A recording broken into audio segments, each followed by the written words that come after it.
is 1404, September 28th, 1992.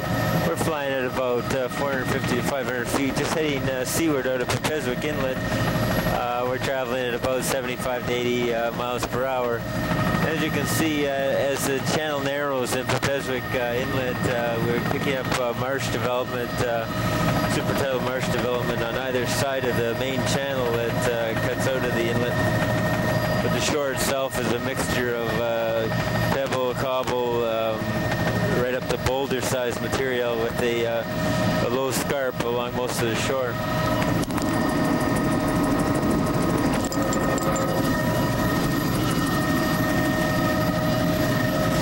As we hit the very narrow part of Petpeswick Inlet, it's only about maybe 50 meters wide. The intertidal channel fills the whole of the inlet. The currents are probably quite strong. You can see some of the navigational buoys, so it is slightly deeper on the westward side. And then as we come out, you're picking up again a bit of a slack area with some intertidal marsh.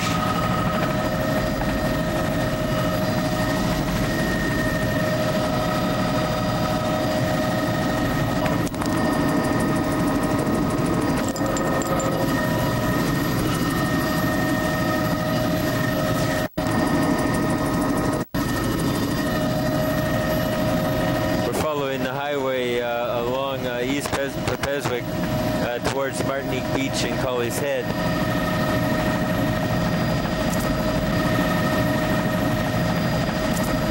The tidal channel begins to swing slightly westward at this point. It goes around the shoal, which is just starting to come into view. Picking up that shoal now at the western side of the inlet. There's a bit of super tidal marsh, but for the most part it's sand, mudflat, with some coarser substrate, some seagrass, zostra. And as we fly out of the inlet, we're actually following the western edge of the tidal channel. You can just see it in the view on the videotape. The end of one of the wharfs. It's actively used for fishing, probably mostly lobster fishing. Then seaward of that, we're getting into a sand flat shoreline with some marsh in behind and dune development. Farther seaward of this, of course, in the picture is bedrock exposures. A lot of bedrock running east-west or perpendicular to the shoreline at this point. You can see a modern building, cottage has been established here, several of them.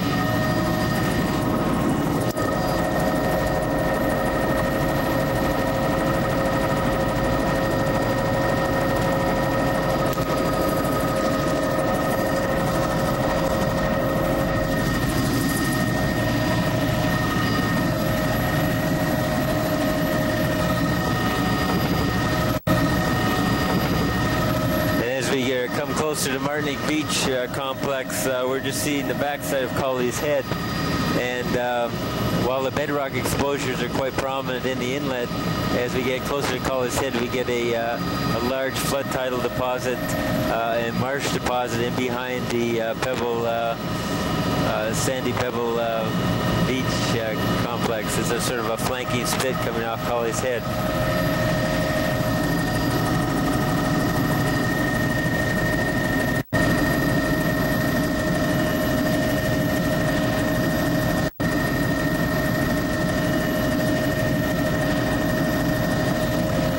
We just have Colley's Head coming into view now.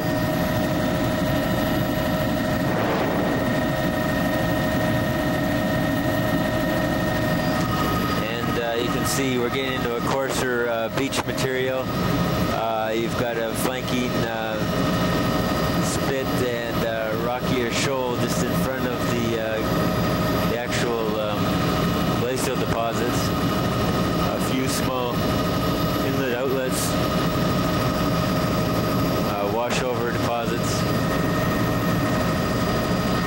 And then as you come around onto the seaward part of Colley's Head, you're starting to pick up a much steeper pebble cobble beach. And again, the bedrock exposures.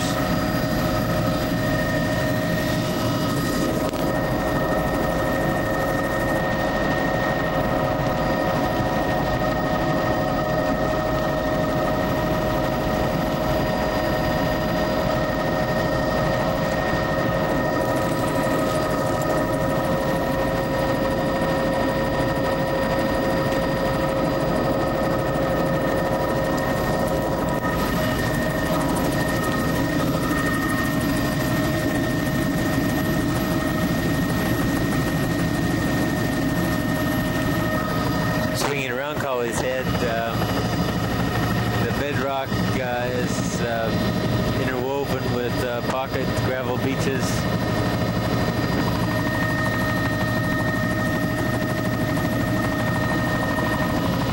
And as you come around, you're coming up to Colley's Head and Phillip Head, which are around 12-meter high glacial till deposits, which are fairly rapidly eroding.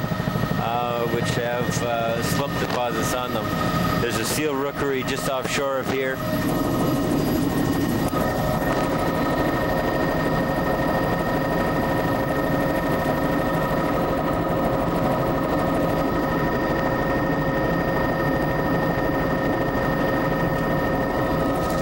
And there is a steep gravel beach interconnecting Phillip and Colley's Head drumlins. These drumlins have stabilized somewhat, especially this one at Phillip Head, over the last few years. As you can see, there's more vegetation on it. And as we come up onto Martinique Beach, the first part of it, you can see that it's extensive sand intertidal with dunes in the backshore. As you come up a whale point, you're getting more of bedrock promontory, followed by the main part of the beach.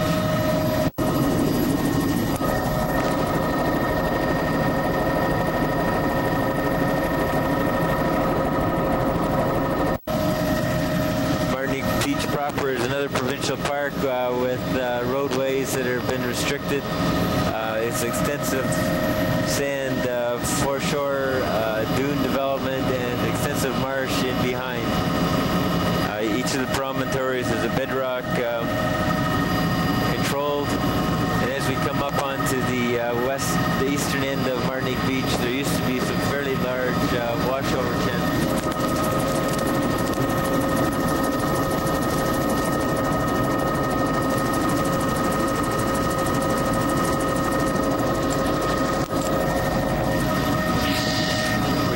To have pretty well sealed themselves off, coming up on Flying Point and Middle Point. These again are rock promontories with steep cobble beaches. You can see the extent of wave, storm wave wash well above the bedrock. Today we've got a bit of chop coming in from the south.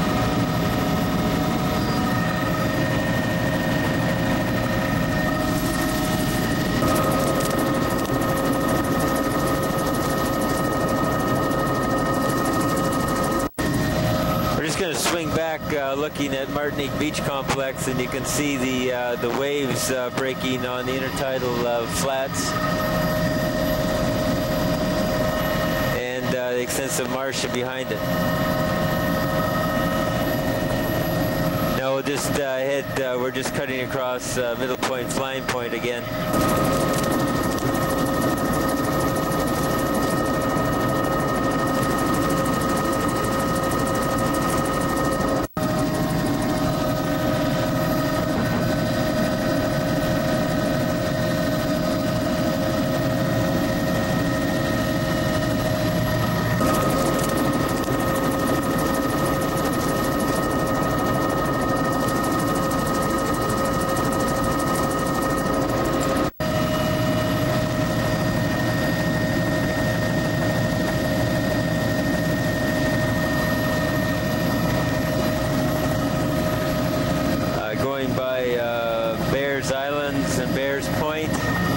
You can see there's an inlet in behind Martinique Beach and the flood tidal deposit.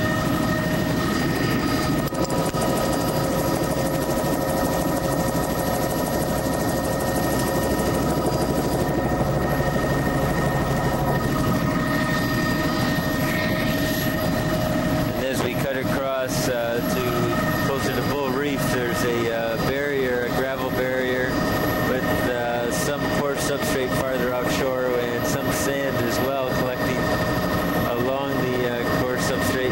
No, sorry, it's all gravel cutting across the middle of it's called Beach Island, I guess, complex. As we follow the main channel into the inlet, you see this flying spit here at Beach Island. A lot of it may be it's fairly new. Before there's only a small portion of it exposed above high tide. Farther in into Jeddore Harbour, we've got small islands, coarse substrate at the beach with the vegetated kelp-covered rock, cobble vegetated intertidal. There's some sand that looks like at the edge of the channels as we come across at Oyster Lake. We're picking up a complex of small islands, vegetated lower intertidal with a coarse substrate at the top high tide zone of the islands.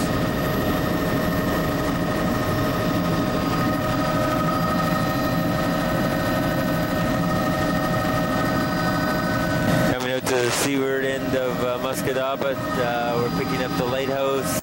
Time is 14:15. We're flying right now at about 350 feet and about 70 miles per hour.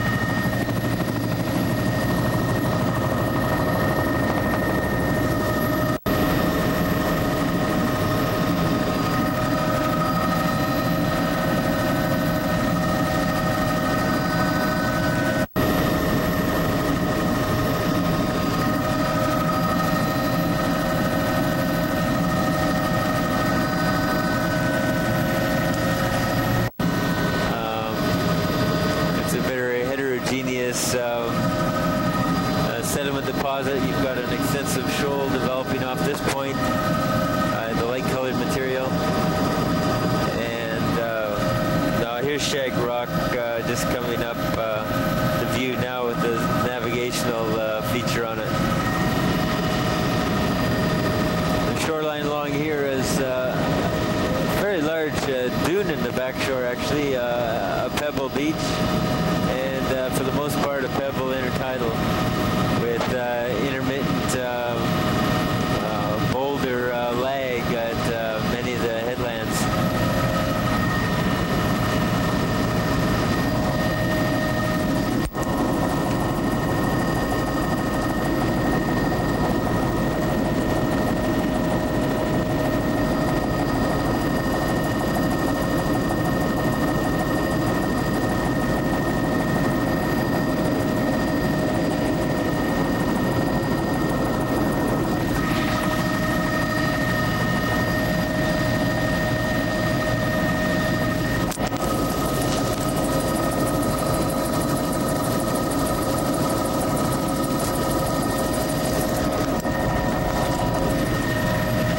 Coming up on Oyster Pond. This is an area where the scientists from Ireland have been studying beach dynamics. Again, it's like a bit like Storyhead and Misers. It has a very large gravel backshore with a sandy intertidal zone. See the waves breaking today just a bit offshore. There's a large pond behind it. The beach narrows towards the east, and as we come past the beach towards Jeddore Cape, again we're picking up a glacial material with the boulder lag at the base. It's not quite as, well, I guess it is as red as the other cliffs farther west. So it's probably mostly a Lawrencetown till. There seems to be more pebble material on the surface, and more coarse material. There may be a little less gullying in some parts. As we come up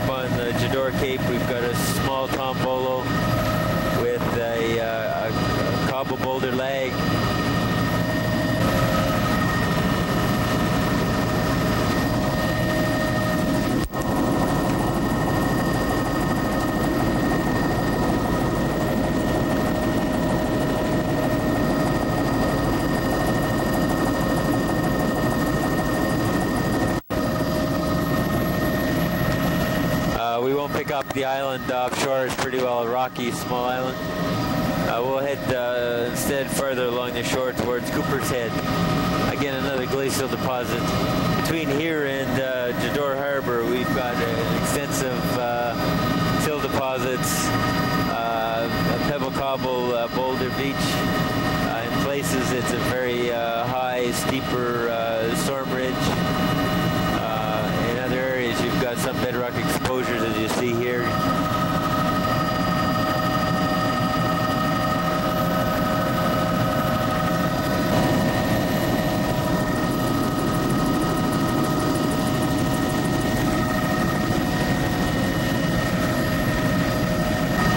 Cooper's Head, you can see some of the slope appears to have stabilized, and other parts of it are still actively eroding. We've got a fringing, drift-aligned shore here with mainly pebble to boulder-sized material. You see the steep storm ridge is closed off as it's transgressed landward some of the small ponds, and as it joins the intermittent drumlin headlands.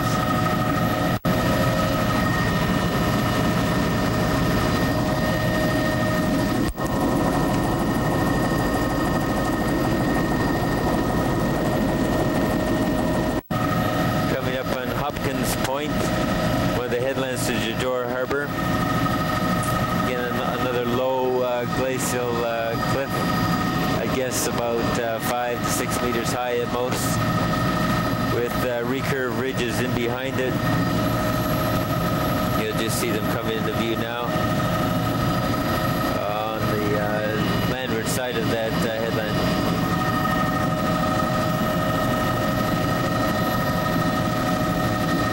We're flying at about 475 feet at about 70 miles per hour.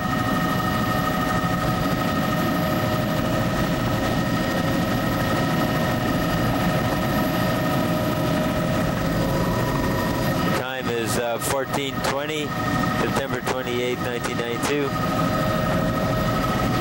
Here you can see again a fringing gravel beach with a bit of a prograding spit or prograding beach ridge development with a small fishing shack and a wharf structure probably caused the development. There's several wharfs along this side of the west side of Jeddore. Coming up to the village of West Jeddore and Marsh Point. Again, you can see the sand flat and a flanking spit with some dune development and marsh behind it. It's aligned pretty closely with the edge of the channel coming into the inlet.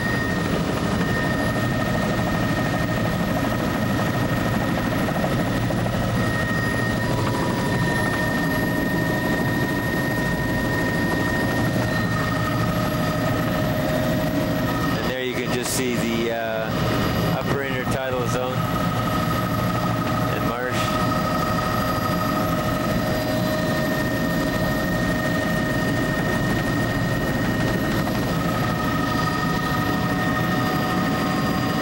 The main shoreline along the road is coarser material with a fair bit of artificial development.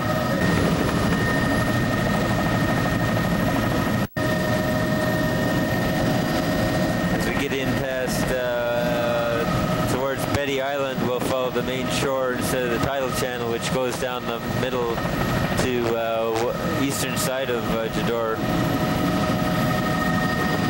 Here we again can see a less intertidal marsh development,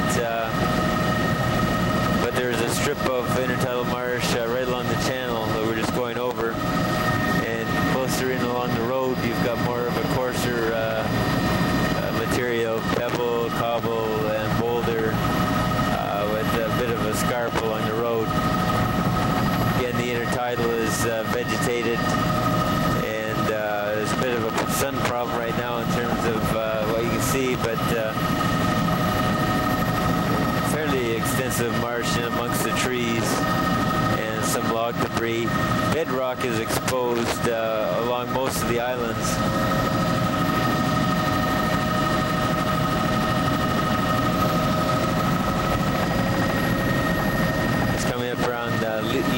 Leader Lake, and Leader Island. Some aquaculture development in this part of Jeddore Harbour. You see some of the buoys in the foreground, and there's a wharf just coming off this place. There's an outfall from Leader Lake into Jeddore Harbour there. And as we follow this shore around, we're pretty well continuous coarse intertidal material with a very bouldery upper intertidal with small scarp and treed backshore.